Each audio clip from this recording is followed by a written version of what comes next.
ಹೌದೌದೌದು, ಕರೆಕ್ಟ್. ನಾವು ಕಳಿಸಲ ಸಭೆ ಮಾಡಿದಂಥ ಸಂದರ್ಭಗಳಲ್ಲಿ ನೇಕಾರ ಸಮಸ್ಯೆಗಳು ಆಲಿಸ್ಬೇಕು. ನೇಕಾರಿಕೆ ಬಿಟ್ಟು ಬೇರೆ ಕಡೆ ಹೋಗದಂಗೆ ಸರ್ಕಾರದ ಸವಲತ್ತುಗಳು ಮತ್ತು ಅವ್ರ ಸಮಸ್ಯೆಗಳು ಏನಿದೆ ಅದು ಸ್ಪಂದಿಸಿ ನೇಕಾರಿಕೆಯಲ್ಲಿ ಮುಂದುವರ್ಸೋಕ್ಕೆ ಅವ್ರಿಗೆ ಆತ್ಮಸ್ಥೈರ್ಯ ತುಂಬಬೇಕು ಅನ್ನೋ ಮಾತನ್ನು ಈಗಾಗಲೇ ಹೇಳಿದ್ದು. ಆ ಕೆಲಸದಲ್ಲಿ ಅವರು ತಲ್ಲೀನರಾಗಿದ್ದಾರೆ. ಮತ್ತು ಎಲ್ಲ ಕಡೆನೂ ನಾವು ಕೂಡ ವಿಸಿಟ್ ಮಾಡಿ ಅವರಿಗೆ ಆ ಸಮಸ್ಯೆಗೆ ಸಕಾರಾತ್ಮಕವಾದಂಥ ಸ್ಪಂದನೆ ಕೆಲಸಗಳನ್ನ ಮಾಡ್ತಾಯಿದ್ದೀವಿ.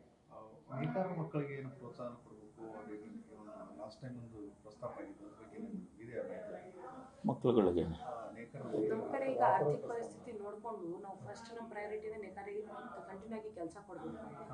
ಈಗ ನಾವು ಅದ್ರ ಮೇಲೆ ಫೋಕಸ್ ಮಾಡ್ತಾ ಇದ್ದೀವಿ. ಅದು ಆದ ನಂತರ ಯಾವಾಗ ನಮಗೆ ಇದು ಇರ್ತದೆ ಡಿಪಾರ್ಟ್ಮೆಂಟ್ ಕಡೆಯಿಂದ ಕೆಲವೊಂದು ಈಗ ಪಾಪ ನಮ್ದು ಏನಾಗಿತ್ತು ಇಲ್ಲಿ ಅಂತಂದರೆ ಕೂಲಿ ಅವ್ರಿಗೆ ಅದು ಯಾವಾಗಲೂ ಹೇಳ್ತಾನೆ ಇರೋರು. ಅದು ನಾವು ಕೂಡ ನಮ್ಮ ಎಮ್ ಡಿ ಅವರು ನಾವು ಅಧಿಕಾರಿಗಳೆಲ್ಲ ಕೂತ್ಕೊಂಡು ಚರ್ಚೆಯನ್ನು ಮಾಡಿದ್ದು. ತೀರಾ ಕಡಿಮೆ ಕೂಲಿ ಸಿಗ್ತಾ ಇತ್ತು ಅವ್ರಿಗೆ.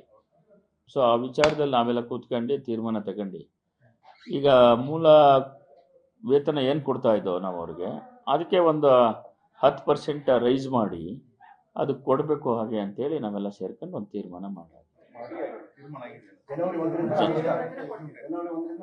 ಅನುಷ್ಠಾನ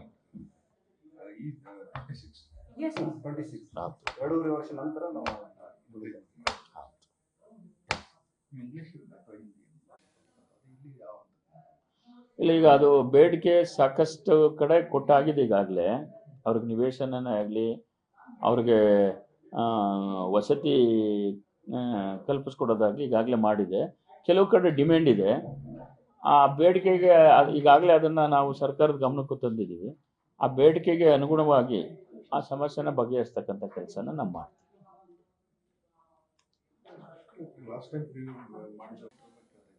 75 ಕೋಟಿ ಕೇಳ್ತಾ ಇದ್ದೀವಿ ನಾವು. ಹಾಂ, ಇಲ್ಲ, ನಮಗೀಗಾಗಲೇ ಕೆಲವು ಬಾರಿ ಒಂದು 40 ಕೋಟಿ ಕೊಟ್ಟಿದ್ದಾರೆ, ಕೆಲವು ಬಾರಿ ಒಂದು 20 ಕೋಟಿನೂ ಕೊಟ್ಟಿದ್ದಾರೆ, 10 ಕೋಟಿನೂ ಕೊಟ್ಟಿದ್ದಾರೆ. ಬಟ್ ಈ ಸಲ ನಮಗೆ ತೀರಾ ಅವಶ್ಯಕತೆ ಇರ್ತಕ್ಕಂಥ 75 ಕೋಟಿನ ನಾವು ಸರ್ಕಾರಕ್ಕೆ ಬೇಡಿಕೆಯನ್ನು ಇಟ್ಟಿದ್ದೀವಿ.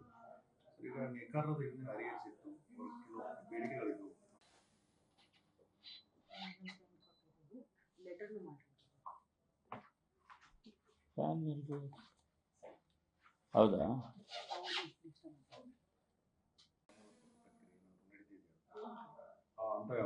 ಅಂಥವು ನಮ್ಮಲ್ಲಿ ಯಾವುವು ಇಲ್ಲ. ಡೆವಲಪ್ಮೆಂಟ್ ಆಗ್ತಿತ್ತು ಇಂಡಸ್ಟ್ರೀಸ್ ಕಾರ್ಪೊರೇಷನ್ ಡಾಕ್ಯುಮೆಂಟೇಶನ್ ಮಾಡ್ತಾ ಇದ್ದೀವಿ. ಈಗ ಯಾಕೆ ನಮಗೆ ಹೆಸರು ಮೇಲೆ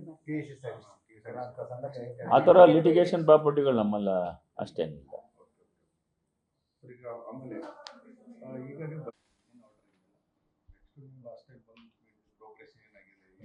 ಅದ ನಂದೇನೇನು ಪ್ರೋಗ್ರೆಸ್ ಆಗಿದೆ ಅದು ನಾನು ಬ್ರೀಫ್ ಮಾಡ್ತೀನಿ.